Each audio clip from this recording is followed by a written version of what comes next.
আসসালামু আলাইকুম। কেমন আছো সবাই? আশা করি সবাই ভালো আছো। আমিও ভালো আছি। আমাদের ধারাবাহিক লাইভ ক্লাসের আজকে ম্যানেজমেন্টের দ্বিতীয় ক্লাস। বিগত আমরা কতদিন ধরে ক্লাস করছি, তোমার হচ্ছে বিগত বছরের কোশ্চেনগুলো সলভ করছি, বিগত বছরের আসা কোশ্চেনগুলো। তারই ধারাবাহিকে আজকেও আমরা জিএসটি 2024-25-এর কোশ্চেন রেখেছি। তা তোমরা দ্রুত সবাই ক্লাসে জয়েন হয়ে যাও, আমরা ক্লাস শুরু করে দেব।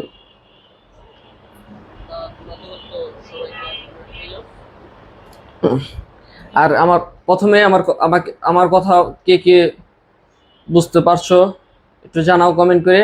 আর বোর্ড ক্লিয়ার কিনা, তারপর আমার কথা ক্লিয়ার কিনা, আর কে কোথা থেকে ক্লাস করছো সেটাও আমাকে কমেন্ট করে জানাও।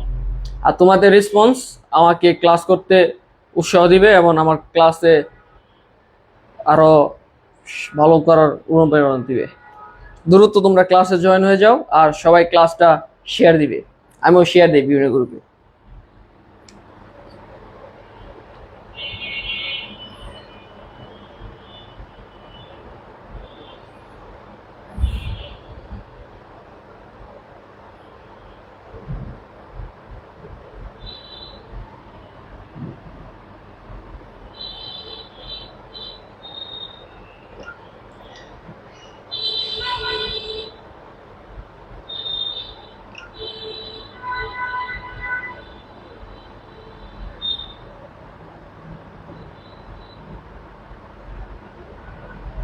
ধন্যবাদ সবাইকে।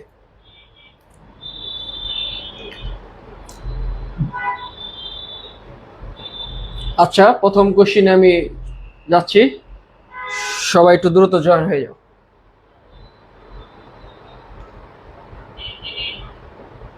আজকের বিষয়টা হচ্ছে তোমার ব্যয়ের দিক থেকে কোন ব্যবসা সবচেয়ে কম ঝুঁকিপূর্ণ।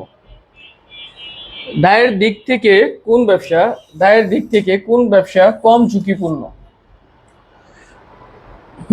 আর সবাই আমাকে বলো আমার কথা ক্লিয়ার কিনা এবং কে কোথা থেকে যোগদান করেছো তাও আমাকে কমেন্টের মাধ্যমে জানাও। ব্যয়ের দিক থেকে কোন ব্যবসা কম ঝুঁকিপূর্ণ। ব্যবসাটা কি? সবাই আমরা ব্যবসা করি। ব্যবসা হচ্ছে মূল উদ্দেশ্য হচ্ছে মুনাফা অর্জন করা। ব্যবসার মূল উদ্দেশ্য হচ্ছে মুনাফা অর্জন করা। তাহলে আমাকে জানতে হবে কোন ব্যবসায় ঝুঁকি আছে, কোন ব্যবসায় ঝুঁকি নাই। হ্যাঁ, সেটা হচ্ছে এখানে আছে এক মালিকানা ব্যবসা, অংশীদারি ব্যবসা, পাবলিক ব্যবসা, সমবায় সমিতি। হ্যাঁ, দায়ের দিক থেকে কোন ব্যবসা সবচেয়ে কম ঝুঁকিপূর্ণ? তাহলে তোমরা সবাই একটু অ্যান্সার করো দ্রুত, তারপর আমি তোমাদেরকে অ্যান্সার করে দিচ্ছি। হ্যাঁ, দায়ের দিক থেকে সবচেয়ে কম ঝুঁকিপূর্ণ হচ্ছে পাবলিক লিমিটেড কোম্পানি। কারণ এক মালিকানা ব্যবসা আর অংশীদারি ব্যবসা দায় হচ্ছে অসীম। কারণ এক মালিকানা ব্যবসা মালিক নিজেই তার অর্থ বহন করে। অংশীদারি ব্যবসা দুজনের মাধ্যমে হলেও তার দায়িত্ব কম বেশি থাকতে পারে। কিন্তু কোম্পানি ব্যবসা শেয়ারের মাধ্যমে সে ব্যবসাগুলো করে থাকে, এর জন্য এর দায় কি? সসীম। তাহলে আমরা কি জানলাম? এক মালিকানা ব্যবসা আর অংশীদারি ব্যবসা হচ্ছে দায় অসীম, আর পাবলিক লিমিটেডের দায় হচ্ছে সসীম। আর সমবায় সমিতি হচ্ছে বাজারে দেখো মাছের দোকান আছে, একজন যদি মাছ যদি কম বিক্রি করে, কম দামে, একজন যদি বেশি দামে বিক্রি করে, তাহলে তো বাজার অস্থিরতা সৃষ্টি হবে। এর জন্য 10 থেকে 20 জন বা একাধিক মাছের ব্যবসায়ী মিলে যে সমিতি গঠন করা হয় সেটা হচ্ছে সমবায় সমিতি। আর সমবায় সমিতি হচ্ছে একতা। তাহলে আমরা প্রশ্নটা ক্লিয়ার। একের অ্যান্সারটা হবে তোমার সি, পাবলিক লিমিটেড কোম্পানি। সবাই ক্লিয়ার? ওকে, পরবর্তী প্রশ্নে চলে যাচ্ছি। আর এখানে যে প্রশ্নগুলো আছে 35টা, সেটা হচ্ছে গুচ্ছে 24-25 শিক্ষাবর্ষে এসেছে। প্রশ্নগুলো মাধ্যমে তুমি জানতে পারবে গুচ্ছে কি ধরনের প্রশ্ন করে এবং কোথা থেকে প্রশ্ন করে। তোমরা পাশাপাশি এটা নোট করে রাখবে, যার ফলে কি হবে বুঝতে পারবে কোথা থেকে প্রশ্ন এসেছে। যাই হোক, এখন প্রশ্ন হচ্ছে বোনাস শেয়ার ইস্যু করা হয় কাদের মধ্যে? বোনাস শেয়ার ইস্যু করা হয় কাদের মধ্যে? শেয়ার ইস্যু করে বা শেয়ার বিক্রি করা হচ্ছে কোম্পানি বা পাবলিক লিমিটেড কোম্পানিগুলো। তারা কি ছোট ছোট আকারে শেয়ারগুলো বিক্রির মাধ্যমে তোমার কি একটা মোটা অ্যামাউন্টের অর্থ তারা শেয়ার হোল্ডারদের কাছ থেকে নিয়ে থাকে। তাহলে এখানে বলছে বোনাস শেয়ার ইস্যু করা হয় কাদের মধ্যে? পরিচালক, শেয়ার হোল্ডারদের, ডিবেঞ্চার হোল্ডারদের, না সাধারণ জনগণের? সবাই অ্যান্সার করো, তারপরে আমি তোমাদের বলে দিচ্ছি। হ্যাঁ, অনেক অ্যান্সার করছে 2-এর বি। হ্যাঁ, কারণ কি বোনাস শেয়ারটা শেয়ার হোল্ডারদের মধ্যে করে। যখন তুমি একটা কোম্পানি শেয়ার কিনবে, লাভ হবে, তখন কি করে ওই বোনাস শেয়ারগুলো তখন যে শেয়ার হোল্ডাররা ছিল তাদের মধ্যে কি ভাগ করে দেয়। বিষয়টা ক্লিয়ার? ওকে, এটা 2-এর অ্যান্সার তাহলে কি? সাধারণ শেয়ার হোল্ডারদের মাঝে বোনাস শেয়ারটা ইস্যু করা হয়। ওকে, এখন আমি 3 নাম্বার কোশ্চেনে চলে যাই।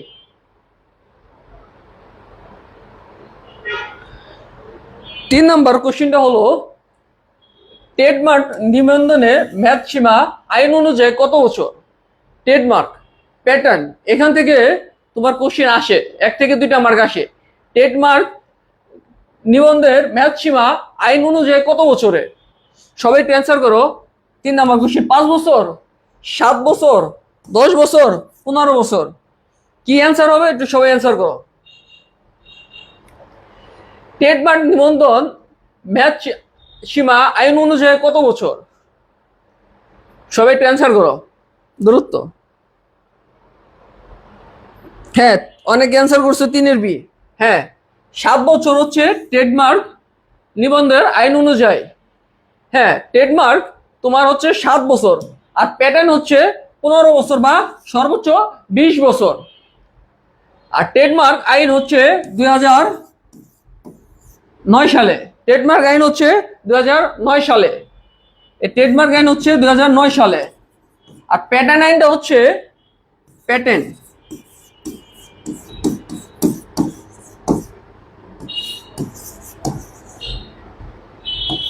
প্যাটার্ন আইন হচ্ছে 1911 সালে।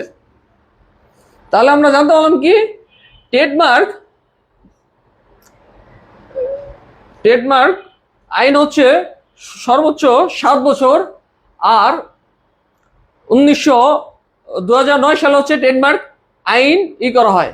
আর 2011 সালে 1911 সালে হচ্ছে প্যাটার্ন আইন। প্যাটার্ন আইনের সর্বোচ্চ হচ্ছে 20 বছর। ওকে, পরবর্তী কোশ্চেনে যাই।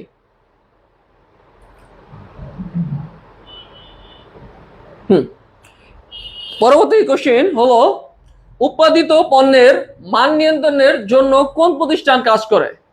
তোমরা সবাই অ্যান্সার করো। এখানে বলছে উৎপাদিত পণ্যের মান নিয়ন্ত্রণের জন্য কোন প্রতিষ্ঠান কাজ করে? বিসিবি, বি6, টিসিবি, নাকি বিএসটি? সবাই অ্যান্সার করো। উৎপাদিত পণ্য, একটা পণ্য যদি মান যদি ভালো না হয় তাহলে গ্রাহকের কাছে এটা পৌঁছাবে না। আমরা সবাই চাই ভালো একটা পণ্য নিতে, আর ওই পণ্য কখন ভালো হবে এটা কি একজন দোকানদার বললে তো সে তার পণ্যকে সর্বোচ্চ দিয়ে ভালো বলবে। বাট বিষয়টা হচ্ছে তোমার যখন তুমি একটা শিক্ষিত প্রতিষ্ঠান থেকে যদি স্বীকৃতি নেওয়া হয় সরকারিভাবে, তাহলে কি তুমি বিশ্বাস অর্জন করতে পারবে যে এই পণ্যের মান কি ভালো। তাহলে আমরা কি জানি, সেটা হচ্ছে উৎপাদিত পণ্যের মান নিয়ন্ত্রণের জন্য বিএসটিআই হচ্ছে কাজ করে। কে কাজ করে? সেটা হচ্ছে বিএসটিআই। তাহলে কি আমরা জানলাম উৎপাদিত পণ্যের মান নিয়ন্ত্রণের ক্ষেত্রে বিএসটিআই কাজ করে। কে কাজ করে? বিএসটিআই। এটার মানে হচ্ছে Bangladesh standard testing institution. Bangladesh standard testing institution. Clear clear. আর টিসিবি হচ্ছে trading corporation board, trading corporation board. আর বিসিবি হচ্ছে বাংলাদেশ ক্রিকেট বোর্ড। আর বেসিক্স হচ্ছে ওই শিল্প প্রতিষ্ঠানের ই। তাহলে ক্লিয়ার।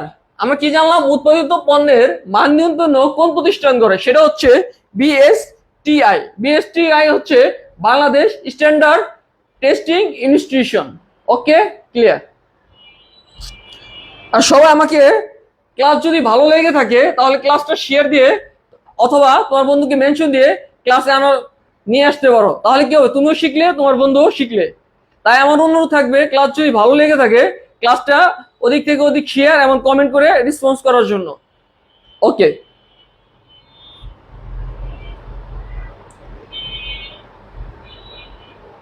প্রশ্ন প্রশ্ন প্রশ্ন 5 নম্বর। 5 নম্বর কোশ্চেনটা হচ্ছে তোমার, কোন প্রতিষ্ঠানের মূলধন বাজার নিয়ন্ত্রণ করতে পারে? মূলধন বাজার কে নিয়ন্ত্রণ করে? সবাই একটু অ্যান্সার করো। ঢাকা স্টক এক্সচেঞ্জ, অর্থ মন্ত্রণালয়, বাংলাদেশ ব্যাংক, নাকি গ Bangladesh security and exchange commissioner? সবাই একটু দ্রুত অ্যান্সার করো। হ্যাঁ, অনেক অ্যান্সার করছো ডি। হ্যাঁ, এটার অ্যান্সার হবে D, Bangladesh security and exchange commission. তারা কি করে? মূলধন বাজার নিয়ন্ত্রণ করে। তবে টাকা নিয়ন্ত্রণ করে হচ্ছে বাংলাদেশ ব্যাংক। বাংলাদেশ ব্যাংকের কাজ হচ্ছে টাকা নিয়ন্ত্রণ করা। আর বাংলাদেশ সিকিউরিটি এক্সচেঞ্জ কমিশনের হচ্ছে দুইটা, একটা হচ্ছে ঢাকা স্টক এক্সচেঞ্জ আর একটা হচ্ছে চট্টগ্রাম স্টক এক্সচেঞ্জ। তাহলে আমরা কি জানলাম?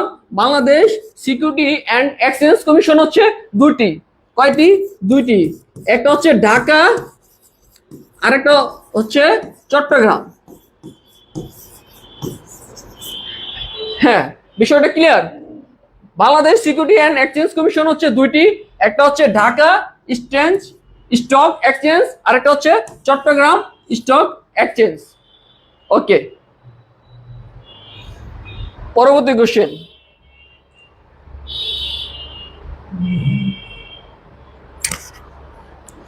ধন্যবাদ সালমান কমেন্ট করার জন্য। বন্ধু, আরো বেশি করে কমেন্ট করো সবাই। হ্যাঁ, এবার 6 নম্বর কোশ্চেনটা হচ্ছে, আনুষ্ঠানিকভাবে প্রথম ব্যবস্থাপনার রীতি পদ্ধতি তাত্ত্বিক বিশ্লেষণ করেন কে?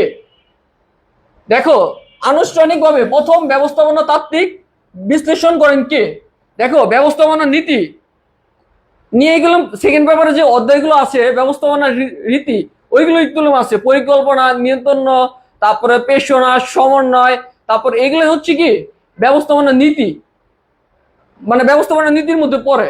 তাহলে কি বিষয়গুলো হচ্ছে, এই যে ব্যবস্থাপনার যে প্রথম নীতি সে কে আনে? হেনরি ফয়েল, হেনরি রয়েলস গ্র্যান্ড, এফ.ডব্লিউ. টেলর, নাকি আব্রাহাম মাসলো? এটার অ্যান্সার সবাই করছে 6 এ। হ্যাঁ, হেনরি ফয়েল সর্বপ্রথম ব্যবস্থাপনার নীতি নিয়ে আসেন। কে নিয়ে আসেন সর্বপ্রথম? সেটা হচ্ছে হেনরি ফয়েল। হেনরি ফয়েল কতটি নীতি নিয়ে আসে? সেটা হচ্ছে 14টি। হ্যাঁ, আমরা জানি হেনরি ফয়েল ফ্রান্সের অধিবাসী। তাহলে একটা জিনিস নোট করবে, সেটা হচ্ছে হেনরি ফয়েল হচ্ছে ফ্রান্সের অধিবাসী। তাহলে হেনরি ফয়েলের নীতি হচ্ছে 14টি। হ্যাঁ, আর হেনরি ফয়েল হচ্ছে ফ্রান্সের অধিবাসী। তাহলে প্রশ্ন হলো, হেনরি ফয়েল কোন পেশায় জড়িত ছিল? সবাই একটু কমেন্টের মাধ্যমে জানাও। ধন্যবাদ। হেনরি ফয়েল হচ্ছে খনি প্রকৌশলী। হেনরি ফয়েল ছিলেন খনি প্রকৌশলী। তাহলে আমরা কি জানলাম? হেনরি ফয়েল হচ্ছে আধুনিক। আরেকটা জিনিস হচ্ছে, হেনরি ফয়েলের নীতি হচ্ছে 14টি। হেনরি ফয়েল হচ্ছে ফ্রান্সের অধিবাসী। হেনরি ফয়েল হচ্ছে খনি প্রকৌশলী ছিলেন। হ্যাঁ, তাহলে তাহলে একটা প্রশ্ন হলো, আনুষ্ঠানিকভাবে প্রথম ব্যবস্থাপনা রীতি চালু করানো হচ্ছে হেনরি ফয়েল। আরেকটা জিনিস হচ্ছে, হেনরি ফয়েল হচ্ছে আধুনিক বিজ্ঞানের জনক, আধুনিক ব্যবস্থাপনার জনক।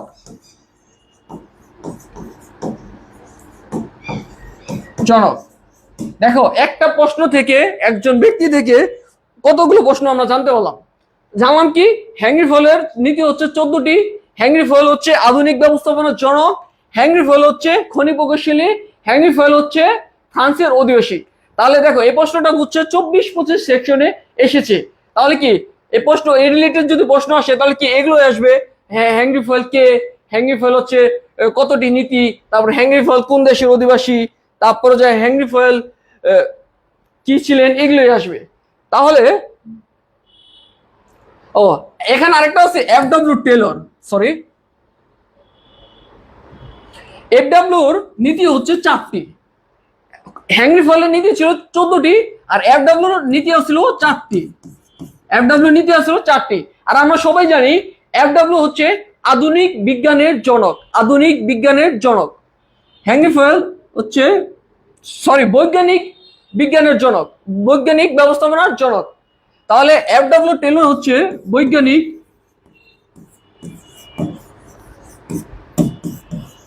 বিজ্ঞানের জনক। হ্যাঁ, দেখো এই যে এখানে যে প্রশ্নগুলো আছে শুধু আমরা সেগুলো শিখবো না, তার পাশাপাশি আমরা ওই রিলেটেড কোশ্চেন গুলো জানবো। তাহলে কি হবে, আমরা জানতে পারবো কোথা থেকে প্রশ্ন আসতে পারে বা কোথা থেকে প্রশ্ন আসবে। ওকে, তাহলে আমরা পরবর্তী কোশ্চেনে যাই।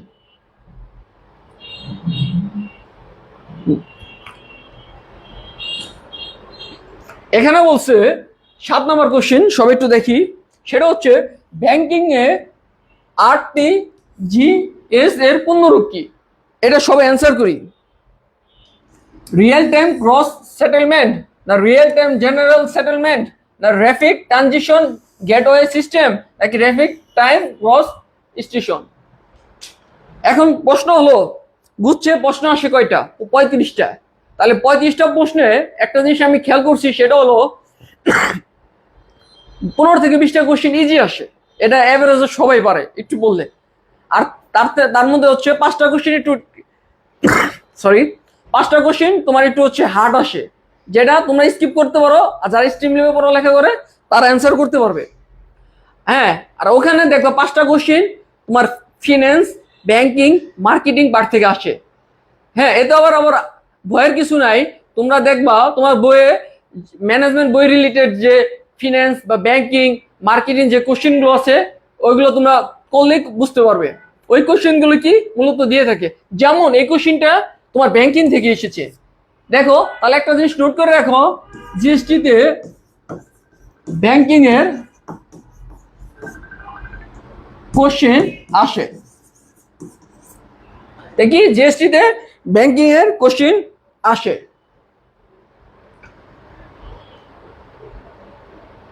হ্যাঁ, তাহলে এটার অ্যান্সার সবাই দাও। এটার অ্যান্সার হচ্ছে 8টি জিএস এর পূর্ণরূপ কি? Rapid transition gateway system, rapid transition gateway system. এটার অ্যান্সার হচ্ছে rapid transition gateway system.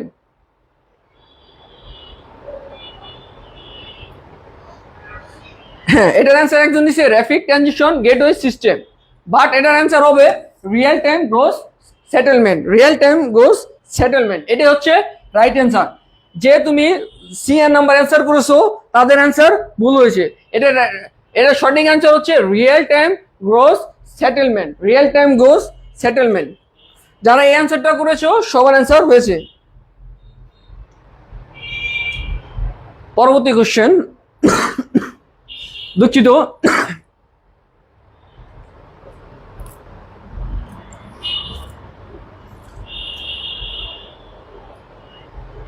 8 number question, সেটা হচ্ছে নিচে কর্মী সংস্থান প্রক্রিয়ায় অন্তর্ভুক্ত নয়। কর্মী সংস্থান কোন প্রক্রিয়ার অন্তর্ভুক্ত নয়?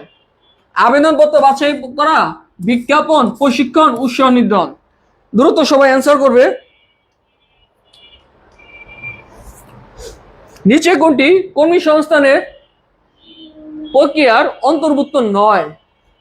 তাহলে কি আমরা সবাই জানি আবেদন বাছাই করা এটা কি কর্মী সংস্থানের যায়, প্রশিক্ষণ এটাও কর্মী সংস্থানের যায়, উৎসাহ নির্ধারণ এটাও যায়। তাহলে কি অ্যান্সার হবে বিজ্ঞাপন। বিজ্ঞাপন হচ্ছে কর্মী সংস্থানের অন্তর্ভুক্ত নয়, কর্মী সংস্থানের অন্তর্ভুক্ত নয়। কি সেটা হচ্ছে বিজ্ঞাপন। ওকে,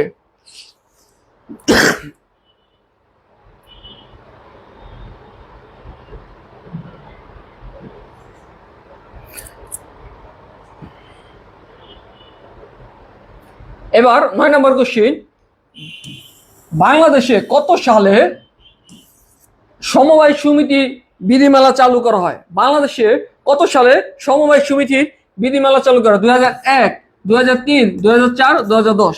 সবাই একটু অ্যান্সার করো।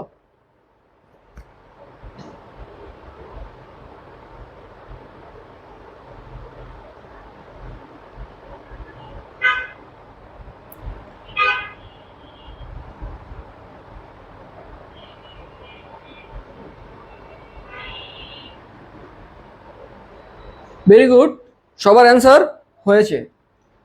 সেটা হচ্ছে 2004। 2001ও না, 2003ও না, 2010ও না। ধন্যবাদ সবার। এবার 10 নম্বর কোশ্চিন,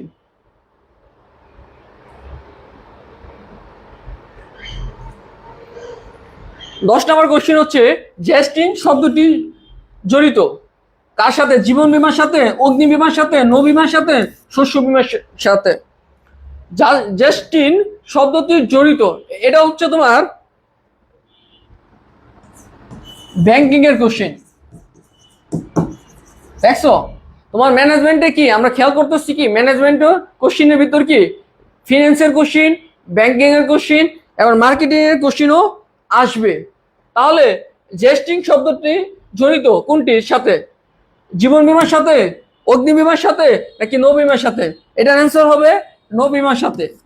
তাহলে বিষয়টা ক্লিয়ার ভাইয়া? তাহলে আমরা কি দেখতে পেলাম? জেস্টিং শব্দটি হচ্ছে নৌ বীমার সাথে জড়িত। ভেরি গুড, যারা অ্যান্সার করেছো।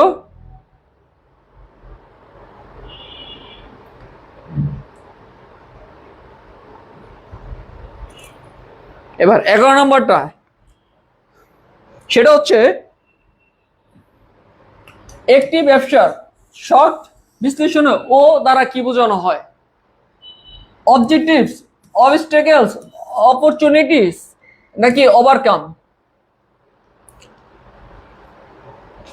দেখো, শর্ট বিশ্লেষণ ও দ্বারা কি বোঝানো হয়? এই প্রশ্নটা very very important.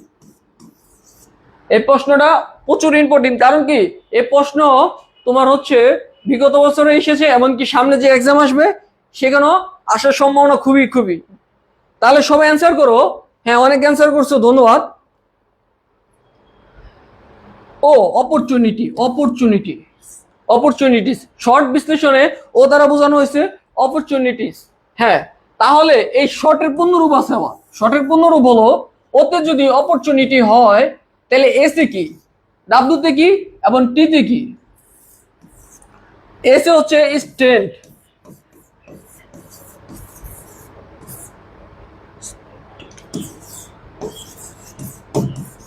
Strength, sorry মুছে নেই,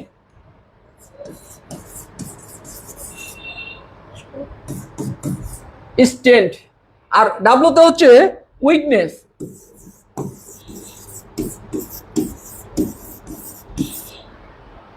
আর ওতে হচ্ছে অপরচুনিটি। তাহলে টিতে হচ্ছে থ্রেট, থ্রেট। তাহলে আমরা কি জানলাম? শর্ট বিশ্লেষণ ও দ্বারা বোঝানো হচ্ছে অপরচুনিটি, অপরচুনিটিস, আর এস হচ্ছে স্ট্রেংথ, আর ডাব্লুতে হচ্ছে উইকনেস, আর ওতে হচ্ছে অপরচুনিটিস, আর টিতে হচ্ছে থ্রেটস।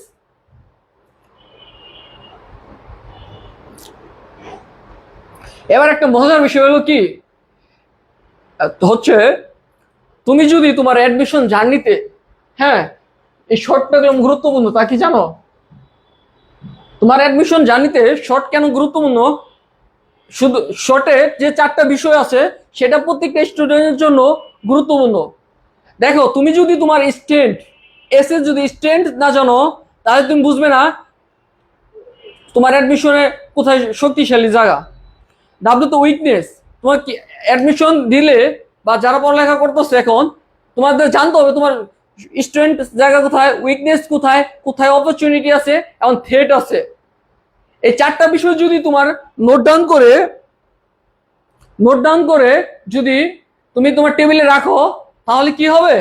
তুমি প্রতিদিন যদি পড়া শেষে দেখো তোমার দুর্বল জায়গা কোথায়, স্ট্রং কোথায়, এমনকি তারপরে অপরচুনিটি, সুযোগ আছে কোনটা, তারপরে তুমি কি থ্রেট হতে পারো, সেটা যদি তুমি প্রতিদিন চোখ বলো, তাহলে তুমি বুঝতে পারবে আমার এই টপিকে দুর্বল আছে, এই জায়গায় আমি স্ট্রং আছি, বাংলায় আমি বেশি পারি, ইংলিশে কম পারি, তারপরে যে আমার ম্যানেজমেন্টে আমার মার্ক তুলতে পারবো, তারপরে যে আমি ম্যানেজমেন্টে এত পেলে আমি একটা অ্যাডমিশন থ্রেট হইতে পারবো, এগুলো যদি তোমার ভিতরে রাখতে পারো তাহলে খুবই গুরুত্বপূর্ণ এবং খুবই কাজে দিবে।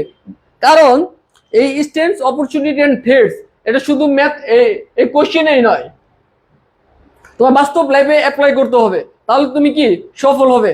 আজকে থেকে বাসায় গিয়ে একটা কাজ করবে, WSOT তোমাদের কি নোট করে বা টেবিলে, পড়ার টেবিলে রেখে দিবে যে তোমার শক্তির জায়গা কোথায়, দুর্বলের জায়গা কোথায়, এবং অপরচুনিটি কোথায়, থ্রেট কোথায়, এবং শেষে তুমি একটা ট্যাগলাইন নিবে যে এই করতে হবে। তাহলে দেখো তুমি অ্যাডমিশনে বাকি যে ক্যান্ডিডেট আছে তাদের থেকে তুমি এক ধাপ এগিয়ে যাবে। ওকে, বিষয়গুলো ক্লিয়ার?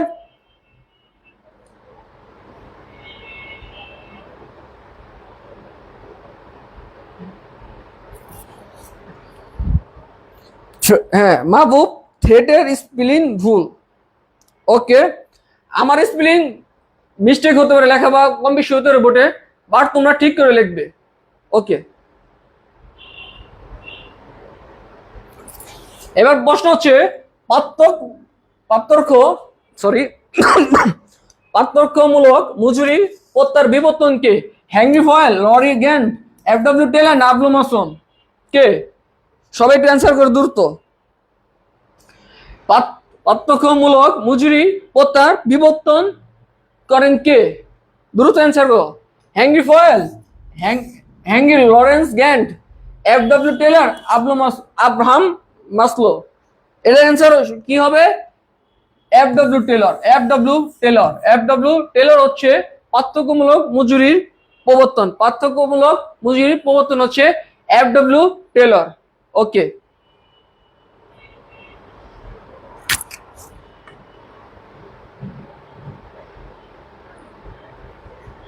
এটা হচ্ছে 13 নম্বর কোশ্চেনটা হচ্ছে তোমার, কোন সংস্থার মুদ্রানীতি নিয়ন্ত্রণ করে? Ministry of finance, the central government, rapid transition, central bank. এটার অ্যান্সার কি হবে? দ্রুত করো সবাই। এটা হচ্ছে তোমার ফিনান্সের কোশ্চেন, সরি ব্যাংকিং এর কোশ্চেন।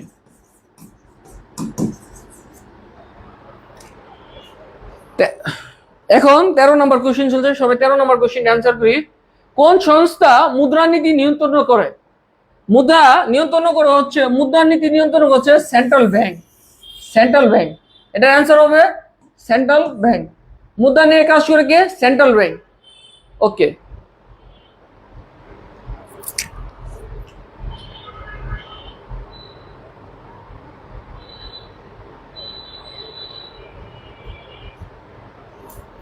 এবার 14 নম্বর কোশ্চেন, সমবিভাগ বিশ্লেষণের উপর বিশেষ গুরুত্ব প্রদান করেন কে? অ্যারিস্টল, ম্যাক্রোপোলো, থমাস মরি, অ্যাডাম স্মিথ। দ্রুত অ্যান্সার করি সবাই।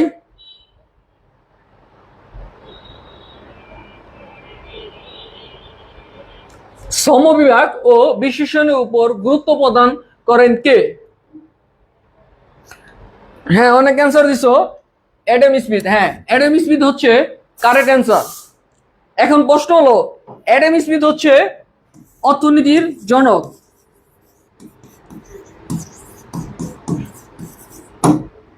অর্থনীতির জনক অ্যাডাম স্মিথ হচ্ছে অর্থনীতির জনক। আর অ্যাডাম স্মিথের বই হচ্ছে একটা wealth of nation. Wealth of nation বইয়ের কার? অ্যাডাম স্মিথের। অ্যাডাম স্মিথ হচ্ছে অর্থনীতির জনক। ওকে,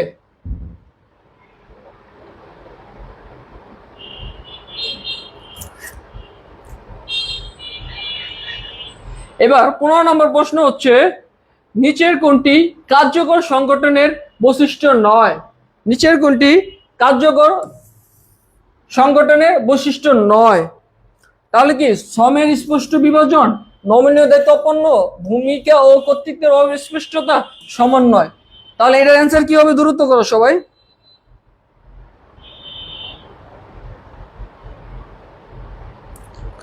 হ্যাঁ, অনেক অ্যান্সার করেছো। এটার অ্যান্সার হবে গ, ভূমিকা ও কর্তৃত্বের অস্পষ্টতা। তাহলে আমরা কি জানলাম? পুনরায় অ্যান্সার হচ্ছে ভূমিকা ও কর্তৃত্বের অস্পষ্টতা। ওকে, ক্লিয়ার।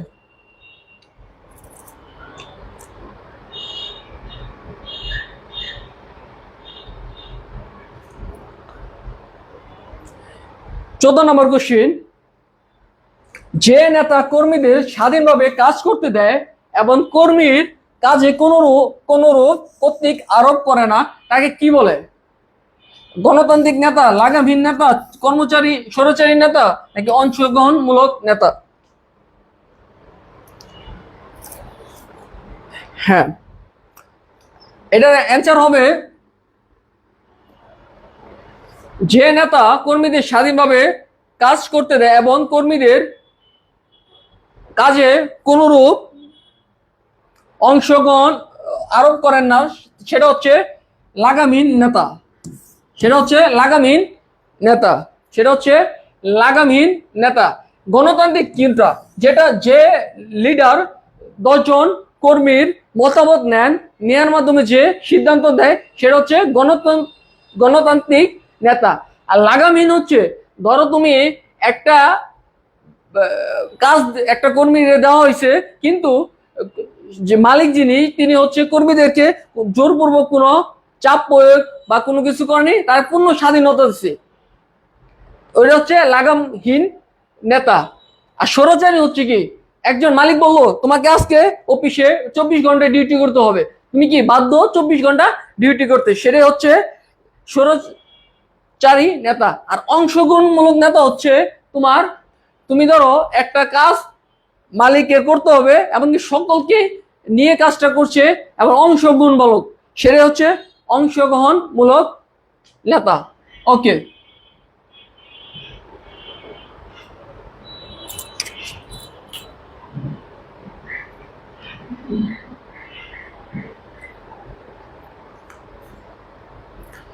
অস্থায়ী অস্থায়ী সংগঠনের কাঠামো কোনটি? অস্থায়ী, এটা ভুল আছে। অস্থায়ী সংগঠনের কাঠামো কোনটি? অস্থায়ী অস্থায়ী সংগঠনের কাঠামো কোনটি? সরলরৈখিক, কমিটি, কার্যভিত্তিক, ম্যাট্রিক্স? সবাই একটু দ্রুত অ্যান্সার করি।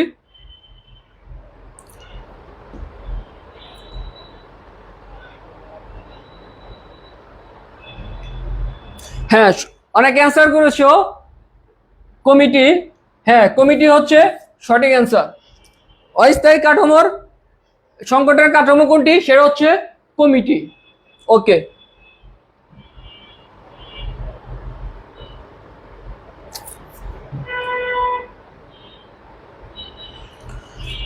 এবার হচ্ছে 18 নম্বর প্রশ্ন। 18 নম্বর প্রশ্ন হচ্ছে, একটি কোম্পানির কমপক্ষে কি পরিমাণ শেয়ার মালিকানা সরকারে থাকে সেটি রাষ্ট্রীয় ব্যবসা হিসাবে ব্যবস্থা করা হয়? তাহলে এখানে বলছে 50%, 75%, 51%, 100%। হ্যাঁ, রাষ্ট্রীয় ব্যবসায় কত পার্সেন্ট থাকলে সেটা হবে রাষ্ট্রীয় ব্যবসা, মালিকানা যদি সরকারে থাকে সেটা হচ্ছে রাষ্ট্রীয় ব্যবসা।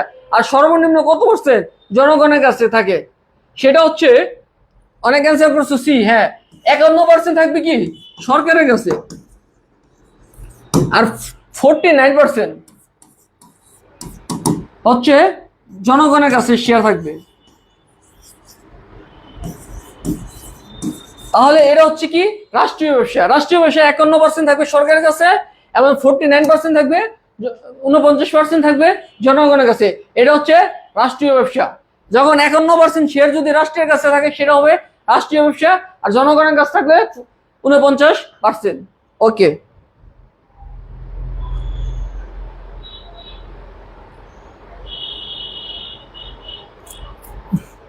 এবার 19 নম্বর বলছে, কোন ধরনের পরিকল্পনা দৈনন্দিন কার্যক্রমের সাথে সম্পর্কিত? কৌশলগত পরিকল্পনা, একক পরিকল্পনা, কর্ম পরিকল্পনা, ঘটনা সাপেক্ষে পরিকল্পনা? সবাই একটু অ্যান্সার করি দ্রুত। এখানে বলছে কোন ধরনের পরিকল্পনায় দৈনন্দিন কার্যক্রমে সাথে সম্পর্কিত, দৈনন্দিন কার্যক্রমের সাথে সম্পর্কিত। তাহলে এটা এখানে ক নম্বর আছে? কৌশলগত পরিকল্পনা, একক পরিকল্পনা নাকি কর্ম পরিকল্পনা নাকি গণনার সাপেক্ষে পরিকল্পনা? তাহলে সবাই আমরা অ্যান্সার করি। হ্যাঁ, অনেক অ্যান্সার করছো, ধন্যবাদ। এটার অ্যান্সার হচ্ছে একক পরিকল্পনা। কোন ধরনের পরিকল্পনা দৈনন্দিন কার্যক্রমের সাথে সম্পর্কিত? সেটা হচ্ছে একক পরিকল্পনা। ওকে,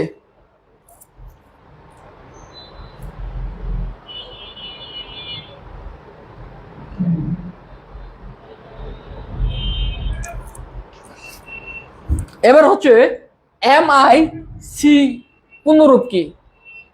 managerial identity control recognition, magnetic ink character recognition, managerial input control resistant, managerial input control register. তাহলে অ্যান্সার হবে কি 20-এর? দ্রুত অ্যান্সার করি আমরা। MICR, এটাও একটা ব্যাংকিং এর কোশ্চেন, এটাও একটা ব্যাংকিং এর কোশ্চেন। দেখো আমার কথাগুলো মিলে যাচ্ছে। গুচ্ছতে 35টায় 4-5টা কোশ্চেন ফিনান্স, ব্যাংকিং, মার্কেটিং থেকে আসে। অলরেডি আমরা 3-4টা কোশ্চেন পেয়ে গেছি। তার মানে কি মাথায় রাখতে হবে, যা আমাদের কি ব্যাংকিং এর কিছু কোশ্চেনও সলভ করতে হবে, যেগুলা হচ্ছে বিজনেস ম্যানেজমেন্ট রিলেটেড। হ্যাঁ, অনেক অ্যান্সার করছে। MICR এর পূর্ণরূপ হচ্ছে ম্যাগনেটিক ইঙ্ক ক্যারেক্টার রেকগনিশন। এটাই হচ্ছে সঠিক অ্যান্সার। ওকে, 21 নম্বর।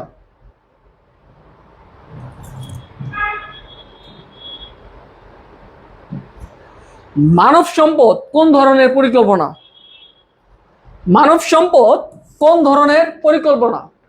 তাহলে আমরা এটা হচ্ছে পরিবেশের প্রশ্ন। এটা হচ্ছে পরিবেশ, পরিবেশ থেকে কোশ্চেন তোমার একটা কি দুইটা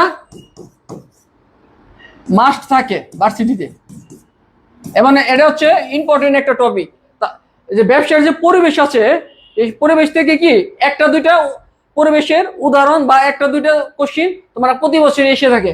তাহলে এখানে বলছে মানব সম্পদ কোন ধরনের পরিকল্পনা? সামাজিক, প্রযুক্তিগত, অর্থনীতি নাকি প্রাকৃতিক? হ্যাঁ, অনেক অ্যান্সার করছে সি। হ্যাঁ, অর্থনীতি হচ্ছে, মানব সম্পদ হচ্ছে অর্থনীতিগত পরিবেশের উপাদান। তাহলে আমার প্রশ্ন হচ্ছে পরিবেশ কয়টি? ব্যবসার পরিবেশ কয়টি? সব অ্যান্সার করে আর আমি লিখছি। ব্যবসার পরিবেশ হচ্ছে 6টি। ব্যবসার পরিবেশ হচ্ছে 6টি। কি কি দেখো? সামাজিক পরিবেশ, প্রযুক্তিগত পরিবেশ, অর্থনীতিগত পরিবেশ, প্রাকৃতিকগত পরিবেশ। তাহলে আর দুইটা বাকি, সেটা হচ্ছে আইনগত। আর একটা হচ্ছে রাজনীতিগত।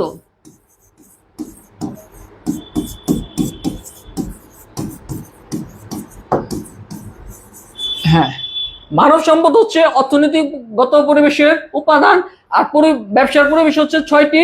হ্যাঁ, কি কি? সেটা হচ্ছে আইনগত, রাজনীতিগত, প্রাকৃতিকগত, অর্থনীতিগত, প্রযুক্তিগত এবং সামাজিকগত। এই যে 6টা পরিবেশ আছে না, এই 6টা পরিবেশের যে চার্ট আছে না বইয়ে, ওই চার্টটা মুখস্থ করে ফেলবে। তাহলে কি হবে? যে কোনো পরিবেশ থেকে যদি উদাহরণ দিয়ে বলে এটা কোন পরিবেশ, তাহলে তোমরা কি সহজে অ্যান্সার করতে পারবে। এই যে 6টা পরিবেশ, তার মধ্যে সবচেয়ে গুরুত্বপূর্ণ হচ্ছে অর্থনীতি।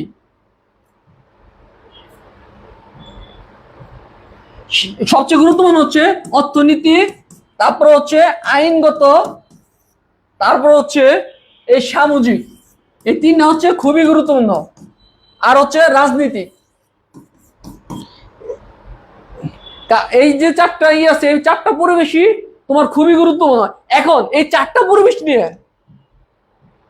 এই যে 4টা পরিবেশ বললাম না, আইনগত, রাজনীতিগত, তারপরে যে অর্থনীতিগত, সামাজিকগত, এই যে 4টা পরিবেশ, এই 4টা পরিবেশে আমরা কি কনফিউশন হয়ে যায়।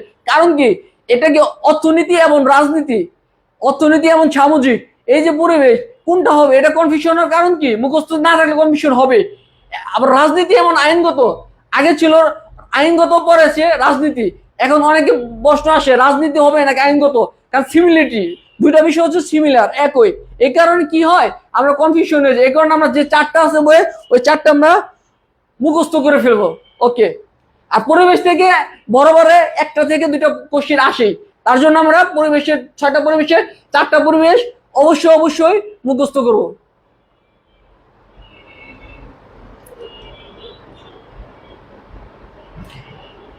এখন হচ্ছে 22 নম্বর কোশ্চেন, কোনটি অফ দ্য জব প্রশিক্ষণ নয়? এটা হচ্ছে তোমার কোনটি অফ দ্য জব প্রশিক্ষণ নয়? সেমিনার, কনফারেন্স, ডিপ্লোমা, ইন্টার্নশিপ কোনটি অফ দ্য জব প্রশিক্ষণ নয়? এটা হচ্ছে দ্বিতীয় পত্রের কোশ্চিন, ম্যানেজমেন্ট দ্বিতীয় পত্রের কোশ্চিন। পরিকল্পনা আছে না বা কর্মী সংস্থান, ওই কর্মীর অধ্যায় থেকে তোমার একটা কোশ্চিন আসে, খুব রিয়ার একটা কোশ্চিন আসে। আর যদি একটা কোশ্চিন আসে সেটা হচ্ছে কর্মী সংস্থার উৎস কোনগুলো, তারপর কর্মী সংস্থান কোথা থেকে সংগ্রহ করে, তারপর কর্মী সংস্থান নয় কোনটা, কর্মী সংস্থার প্রশিক্ষণ নয়, এই টাইপের কোশ্চিন গুলোই আসে একটা আসলে। তাহলে এখানে অ্যান্সার অনেকে বলছে 2 কনফারেন্স, অনেকে বলছে সেমিনার, অনেকে বলছে ডিপ্লোমা, অনেকে বলছে ইন্টার্নশিপ। এটা অ্যান্সার হবে ইন্টার্নশিপ হচ্ছে কারেক্ট অ্যান্সার। যারা তোমরা এই অ্যান্সারটা করেছো সবার অ্যান্সার হয়েছে। হ্যাঁ, ধন্যবাদ মাসুদ ভাই ক্লাস করার জন্য।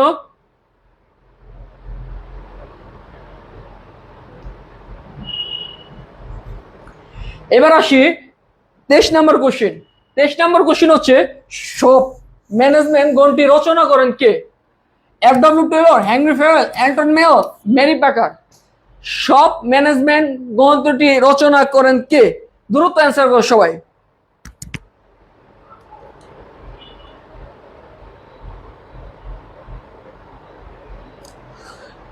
হ্যাঁ, অনেক অ্যান্সার করেছো। হ্যাঁ, 23 নম্বর অ্যান্সার এটা হচ্ছে হেনরি ফয়েল, এটা হবে না। অ্যান্টন মেয়ার, এটাও হবে না। মেরি পার্কার, এটাও হবে না। তাহলে কি অ্যান্সার? এফ.ডব্লিউ.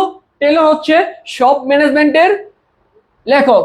এবার বিষয়টা হচ্ছে এই যে সব ম্যানেজমেন্ট গ্রন্থের লেখক হচ্ছে এফ.ডব্লিউ. টেলর। আবার এফ.ডব্লিউ. টেলর হচ্ছে বৈজ্ঞানিক ব্যবস্থাপনার জনক। বৈজ্ঞানিক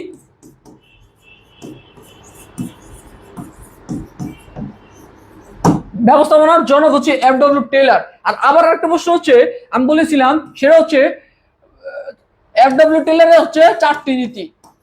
এফ.ডব্লিউ. টেলর হচ্ছে 4টি নীতি। তাহলে দেখো একটা প্রশ্নের সাথে কতগুলো প্রশ্ন আমরা জানতে পারছি। এফ.ডব্লিউ. টেলর হচ্ছে বৈজ্ঞানিক ব্যবস্থাপনার জনক। এফ.ডব্লিউ. টেলর হচ্ছে সব ম্যানেজমেন্ট গ্রন্থের রচিতা। তারপরে যে হচ্ছে তিনি 4টি নীতি লেখেন। ওকে,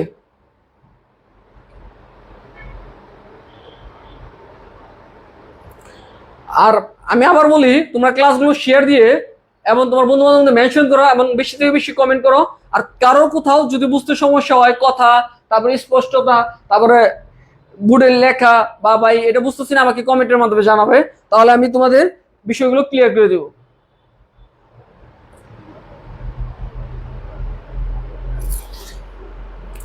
কোন দেশ বিমস্টেকের সদস্য নয়? এই প্রশ্নটা তোমার জিওতে এসেছে, এমনকি গত বছর জিএসটিতে এসেছে। এটা হচ্ছে বিজনেস জিকে টাইপের, এটা তোমার জিকে তো আসতে পারে। বিমস্টেকের সদস্য নয় কি, বা বিমস্টেকের সদস্য কয়টি, বিমস্টেক সদর দপ্তর কোথায় অবস্থিত, এটা হচ্ছে জিকে তো তোমার এই কোশ্চিনটা আসতে পারে। এবং এটা তোমার হচ্ছে কি ম্যানেজমেন্টের সাথে রিলেটেড। তাহলে দেখো বিমস্টেক যে কোন দেশ বিমস্টেকের সদস্য নয়? দেখো Bangladesh, Myanmar, Thailand, south Korea. হ্যাঁ, এটার অ্যান্সার অনেকে দিছো ডি। হ্যাঁ, সাউথ কোরিয়া হচ্ছে বিমস্টেকের সদস্য নয়। বিমস্টেকের করার উদ্দেশ্য হচ্ছে দক্ষিণ পূর্ব এশিয়া এবং দক্ষিণ এশিয়ার দেশগুলোর অর্থনৈতিকভাবে সমৃদ্ধ করার জন্য। বিমস্টেকের সদস্য হচ্ছে 60টি। বিমস্টেকের সদস্য হচ্ছে 60টি। বিমস্টেকের সদস্য হচ্ছে 60টি। পাঁচটি হচ্ছে সাউথ এশিয়া। 5টি হচ্ছে সাউথ এশিয়ার আর হচ্ছে দক্ষিণ পূর্ব এশিয়ার হচ্ছে 2টি। এখন এই বিমস্টেকের সদর দপ্তর আবার ঢাকায় অবস্থিত। বিমস্টেকের সদর দপ্তর হচ্ছে সদর তোর হলো ঢাকায়। বিমস্টেকের সদর দপ্তর হচ্ছে ঢাকায় অবস্থিত। আবার বর্তমানে বিমস্টেকের সভাপতি কোন কে? ব্যক্তি নয়, দেশ। সেটা হচ্ছে এই বাংলাদেশ। এই বাংলাদেশ হচ্ছে বিমস্টেকের সভাপতি। বিমস্টেকের সভাপতি হচ্ছে বাংলাদেশ। এটা কত সালে? রিসেন্টলি এই বিমস্টেকে 25 থেকে 27, এই 2 বছরের জন্য বিমস্টেকের সভাপতি দেশ হচ্ছে বাংলাদেশ। বিমস্টেকের সদর দপ্তর হচ্ছে ঢাকায়। আর বিমস্টেকের সদস্য হচ্ছে 60টি। 5টি হচ্ছে দক্ষিণ এশিয়ার দেশ, 2টি হচ্ছে দক্ষিণ পূর্ব এশিয়ার দেশ। এবার 5টি দেশ কি কি এবং 2টি কি? 2টি হচ্ছে থাইল্যান্ড,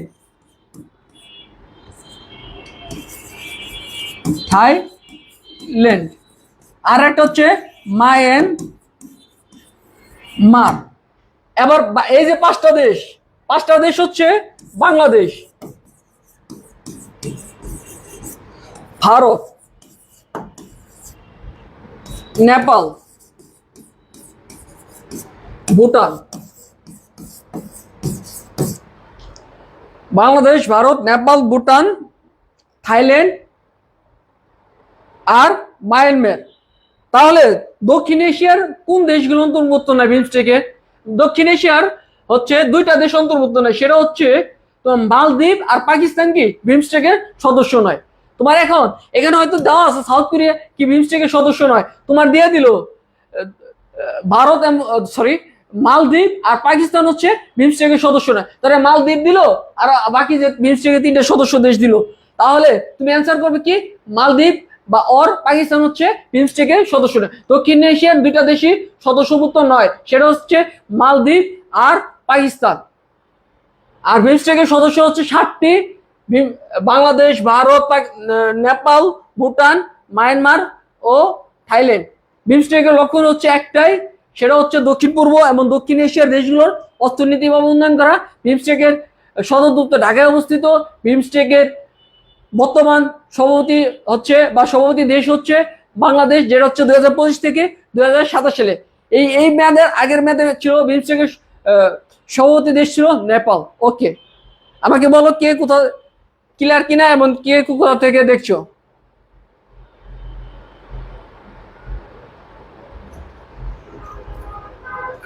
যৌথ মূলধনীয় ব্যবসার জন্ম সনদ বলা হয় কোনটিকে? এটা ভুল আছে, কোনটি হবে? যাই হোক, মিস্টেক হতে পারে টাইপিনি। হ্যাঁ, যৌথ মূলধনীয় ব্যবসার জন্ম সনদ বলা হয় কোনটিকে? নিবন্ধপত্র, স্মারকলিপি, সংঘবৃদ্ধি নাকি কার্যক্রম অনুমতি পত্র? যৌথ মূলধনীয় ব্যবসা জন্ম সনদ বলা হয় কোনটিকে? দ্রুত সবাই অ্যান্সার করবে।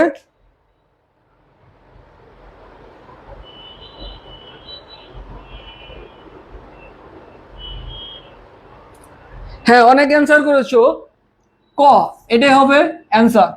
যৌথ মূলধনীয় ব্যবসার জন্ম সনদ বলা হয় কোনটিকে? নিবন্ধন পত্রকে। ওকে, ভেরি গুড অ্যান্সার যারা এ করেছো। এবার পরের কোশ্চেনে,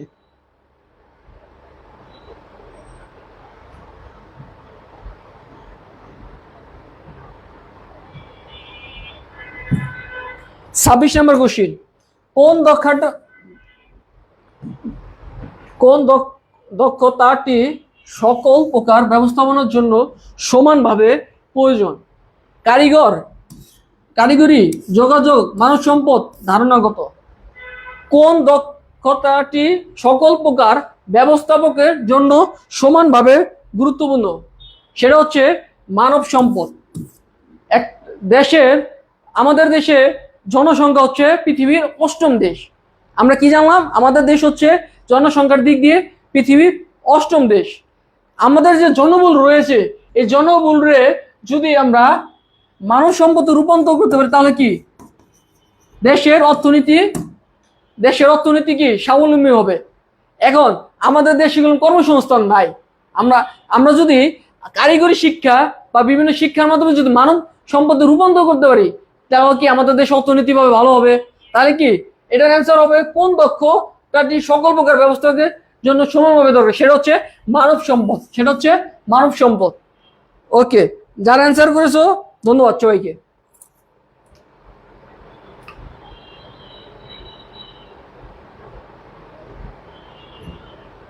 হ্যাঁ ধন্যবাদ প্রতাপ। কপিরাইট কোন ধরনের সম্পত্তি? কপিরাইট কোন ধরনের সম্পত্তি? কপিরাইট কোন ধরনের সম্পত্তি? নগদ, কৃত্রিম, চলতি, অদৃশ্য। সবাই একটু দ্রুত অ্যান্সার করো। কপিরাইট কোন ধরনের সম্পত্তি? নগদ, কৃত্রিম, চলতি, অদৃশ্য। সবাই অ্যান্সার করো। হ্যাঁ, অনেক অ্যান্সার করছো, ধন্যবাদ। কপিরাইট হচ্ছে অদৃশ্য। কপিরাইট হচ্ছে অদৃশ্য। অদৃশ্য মানে কি? দেখো, একটা বই যদি বাই করি, হ্যাঁ, তাহলে অনেকে আসছে না, আমরা কি কপিরাইটের মাধ্যমে নিশ্চিত করি কেন? যেন কেউ যদি আমাদের বইয়ের কোনো পেজ, কোনো লাইন, কোনো কিছু যদি কপি করে, তাহলে আমরা কি ওই লাইনটা আমরা নিয়ে যেয়ে কপিরাইট মামলা দিতে পারবো। হ্যাঁ, কপিরাইটের মামলা দিতে পারবো। এর জন্য আমরা কপিরাইট কপিরাইট আইনটা বা কপিরাইটটা ইউজ করি। আর কপিরাইট হচ্ছে অদৃশ্য, অদৃশ্য সম্পদ, যা দেখা যায় না। Very good. হ্যাঁ, অনেক অ্যান্সার করছো, ধন্যবাদ।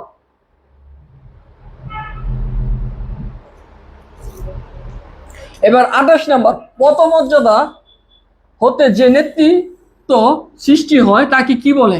আনুষ্ঠানিক, অনানুষ্ঠানিক, ইতিবাচক, নেতিবাচক। দ্রুত সবাই অ্যান্সার করবে।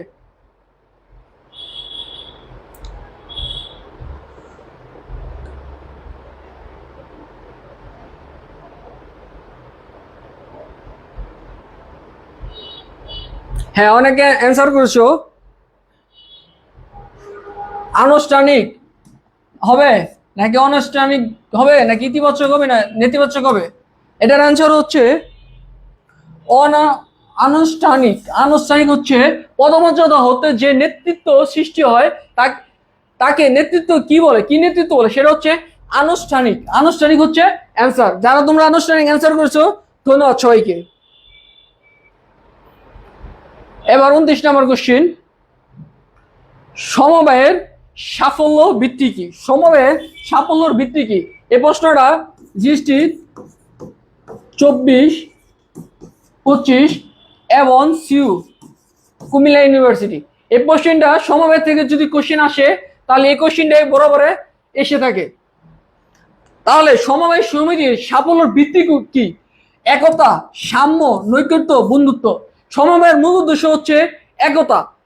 বাজারে যদি 10টা দোকানদার থাকে, একটা দোকানদার যদি 500 টাকা ক্রয় করে 1000 টাকা সেল করে, তাহলে আরেকটা দোকানদার যদি 1000 টাকা কিনে 5000 ক্রয় করে, এবার কি বাজার অরাজক সৃষ্টি হবে। যার জন্য কি বাজারে যে সব দোকানদারের যে একতা, এটা প্রয়োজন। একতার মাধ্যমে কি বাজার পরিস্থিতি স্থিতিশীল থাকবে, যার ফলে কি হবে, তোমার বাজারে পরিবেশ স্বাভাবিক থাকবে। আর সমবায়ের মূল উদ্দেশ্য হচ্ছে বাজারে যে সকল ব্যবসায়ী আছে তাদের মধ্যে কি একতা। তাহলে এটার অ্যান্সার হচ্ছে একতা। সমবায়ের সাফল্যের ভিত্তি কি? সেটা হচ্ছে একতা। আর সমবায়ের রং কয়টি? সমবায়ের রং হচ্ছে 7টি। সমবায় রং হচ্ছে 7টি। সমবায় হচ্ছে একতা। তারপরে সমবায় বাংলাদেশে নিয়ে আসে কে? সেটা হচ্ছে আক্তার হামিদ। সেটা হচ্ছে আক্তার হামিদ। আবার এই আক্তার হামিদ হচ্ছে বার্সের প্রতিষ্ঠাতা। বার্সের প্রতিষ্ঠাতা কে? এই আক্তার হামিদ। এই আক্তার হামিদ হচ্ছে বার্ডের প্রতিষ্ঠা। এই আক্তার হামিদ বার্ডের প্রতিষ্ঠাতা। তিনি বাংলাদেশের প্রথম সমবায় সমিতি নিয়ে আসে। সমবায়ের অর্থ হচ্ছে একতা। সমবায় সমিতির সমবায় সমিতির রং হচ্ছে 7টি। আর এই আক্তার হামিদ আবার বাট হচ্ছে আবার কি কুমিল্লায়। বাটের সদর দপ্তর হচ্ছে কুমিল্লায়। আর এই আক্তার হামিদই বাংলাদেশের প্রথম সমবায় সমিতি নিয়ে আসে। ধন্যবাদ সবাইকে।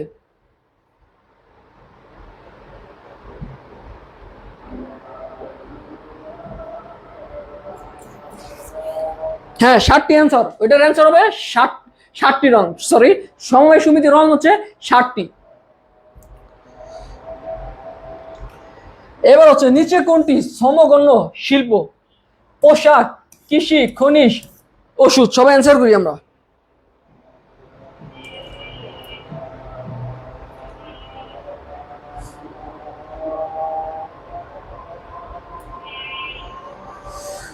হ্যাঁ অনেক অ্যান্সার করছো পোশাক, অনেকে খনিজ। এটার সঠিক অ্যান্সার হচ্ছে খনিজ। খনিজ হচ্ছে সমগণ শিল্পের সমগণ শিল্পের হচ্ছে খনিজ। ওকে,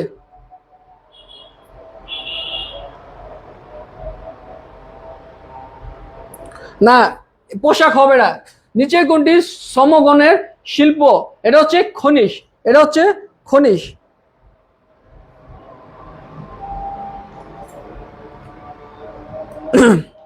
এটার অ্যান্সার তোমার হচ্ছে সি। যারা সি অ্যান্সার করেছো সবার অ্যান্সার হয়েছে, এ হবে না, পোশাক শিল্প হবে না। এবার 31 নম্বর প্রশ্ন। এখানে বলছে সমবায় সমিতির সদস্য সংখ্যা কত? 10 জন, 20 জন, 30 জন, সীমাহীন।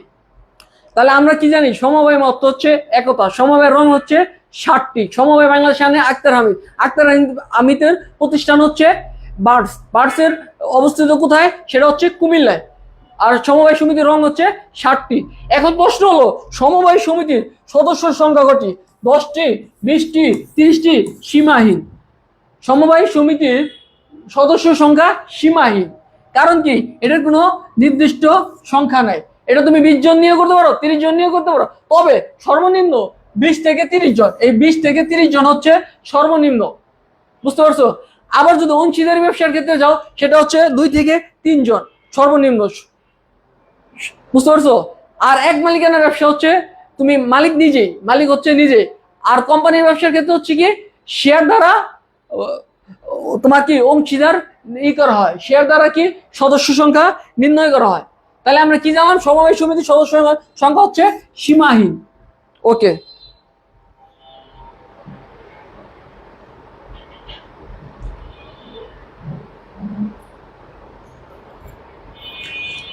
এবার প্রশ্ন হচ্ছে 32 নম্বর। সিটি কর্পোরেশনের এলাকায় এক মালিকানা ব্যবসা পরিচালনা করার জন্য কোন ধরনের সনদ করতে হয়? ভ্যাট সার্টিফিকেট, আয়কর সনদ, ব্যবসা লাইসেন্স, নিবন্ধন। সবাই ট্রান্সফার করি।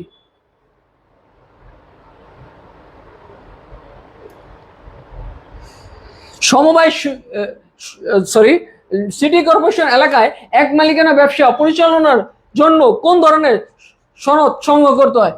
ব্যাট না, ব্যাটের প্রয়োজন না। এক মালিকানা ব্যবসা ব্যাট একবারই দেওয়া যায়, সেটা হচ্ছে কি ব্যবসার উপরে। যদি এটা স্থায়িত্ব থাকে তাহলে তুমি কি ব্যাট দেয় একবার, দেয় ব্যাট দেওয়া যায় একবার। তবে এক মালিকানা ব্যবসার ক্ষেত্রে সবচেয়ে গুরুত্বপূর্ণ হচ্ছে ব্যবসার লাইসেন্স। তুমি যদি ইউনিয়ন পরিষদে থাকো ট্রেড লাইসেন্স, তারপরে যে তুমি যদি পৌরসভায় থাকো পৌরসভার লাইসেন্স, বা তুমি যদি সিটি কর্পোরেশনে থাকো সিটি কর্পোরেশনের ট্রেড লাইসেন্স লাগে। তাহলে কি এক মালিকানা ব্যবসার ক্ষেত্রে ব্যবসার লাইসেন্স প্রয়োজন। আবার এক মালিকানার ব্যবসার দায় হচ্ছে অসীম। এক মালিকানার ব্যবসার দায় হচ্ছে অসীম। আবার এক মালিকানার দায় হচ্ছে অসীম। এক মালিকানার ব্যবসার লাইসেন্স লাগে। এবং 75 থেকে 85% লোক এক মালিকানা ব্যবসা করে থাকেন। ওকে, আর এক মালিকানা ব্যবসার কোনো আইন নাই, আইন সত্তা নাই। ওকে,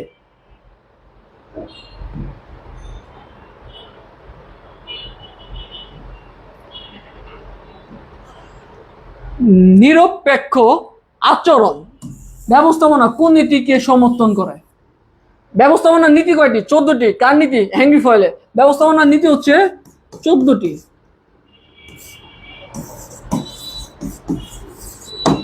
ব্যবস্থাপনার নীতি হচ্ছে 14টি। আর এই নীতিটি কে করেন? সেটা হচ্ছে হেনরি ফয়েল। তাহলে এখানে বলছে নিরপেক্ষ আচরণ।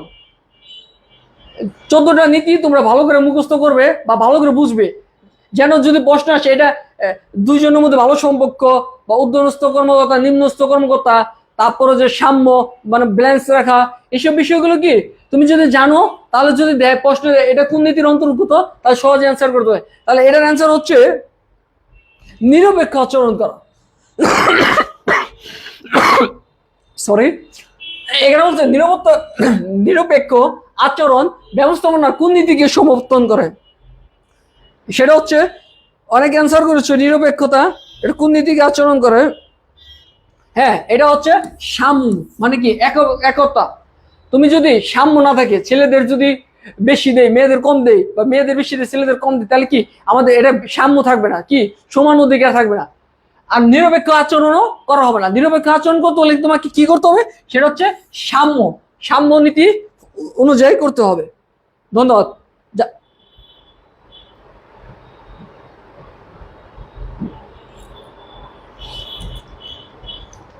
এবার 34 নম্বর কোশ্চেন, সেটা হচ্ছে পণ্য সম্পর্কে কালগত বাধা দূর করে কোনটি? গুদামজাতকরণ, পরিবহন, উৎপাদন, বাজারজাতকরণ। দ্রুত সবাই অ্যান্সার করি। আর একটা কোশ্চেন আছে, সবাই একটু অ্যান্সার করি দ্রুত ভাইয়েরা। পণ্য সম্পর্কে কালগত বাধা দূর করে কে? সবাই একটু অ্যান্সার করি।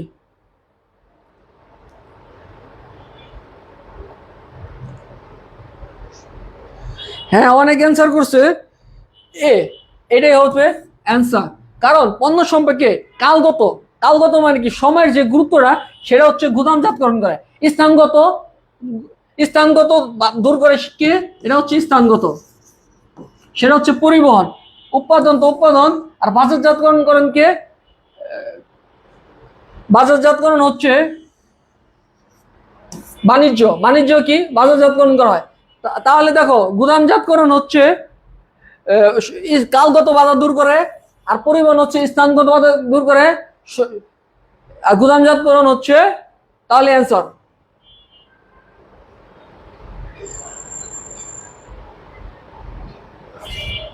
এবার 35 নম্বর কোশ্চেন, ব্যবসার ভূষণ কোনটি? মূলধন, সুনাম, মুনাফা, বিজ্ঞাপন। দ্রুত অ্যান্সার করো, শেষ কোশ্চেন, যে পারবে তাকে অসংখ্য ধন্যবাদ। দ্রুত অ্যান্সার করো সবাই। হ্যাঁ, অনেক অ্যান্সার করেছো। ধন্যবাদ। এটার অ্যান্সার হবে সুনাম। ব্যবসার ভূষণ কোনটি? ব্যবসার ভূষণ হচ্ছে সুনাম। ব্যবসার ভূষণ হচ্ছে সুনাম, এটাই হচ্ছে কারেক্ট অ্যান্সার।